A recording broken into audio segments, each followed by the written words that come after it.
క్రీస్తు ద్వితీయ ఆగమనం, మన అద్వితీయ రక్షణ దినం. లూకా 21:29 నుండి 33 వరకు.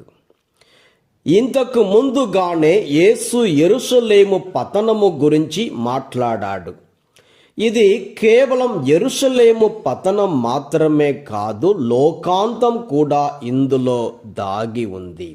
అయితే లోకాంతములో సంభవించు వినాశకర సంఘటనలు చూసి భయపడకుండా ధైర్యముతో విశ్వాసముతో ఆ దినమున కలుసుకొనుట కొరకు శిష్యులను ముందుగానే యేసు సిద్ధం చేశాడు.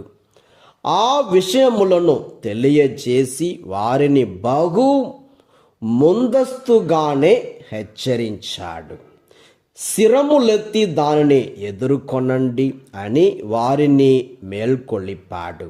లోకాంతం అందరికీ కావచ్చు, కానీ విశ్వసించిన వారికి, యేసును అనుసరించిన వారికి అది అంతం కాదు, రక్షణ దినం.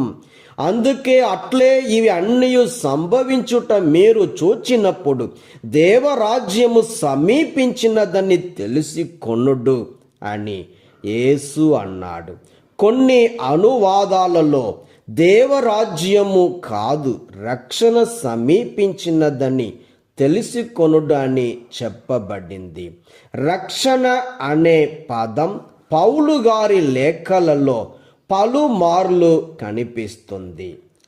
1 కొరింథీ 1:30, రోమీలకు 3:24, 8:23, కొలొస్సీ 1:14. అయితే సువార్తలలో కేవలం ఇక్కడ మాత్రమే రక్షణ దినము అని ప్రస్తావించబడింది. అయితే గ్రీకు పదం సరి అయిన విధంగా ఇక్కడ తర్జుమా చేయబడలేదు.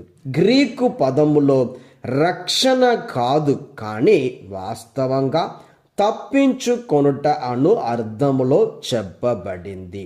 అనగా మీరు ఆ దినములలోని విపత్తుల నుండి తప్పించుకొందురు అని అర్థం. ఇది యేసు ఇచ్చే అభయం.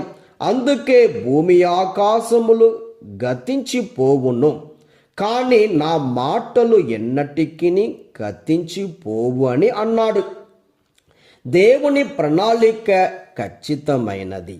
అది సంకల్పించిన క్రమం ప్రకారం జరిగి తీరుతుంది. ఈ సత్యము శిష్యులకు ఒక ఊరటను, విశ్వాస ధైర్యమును ఇస్తుంది.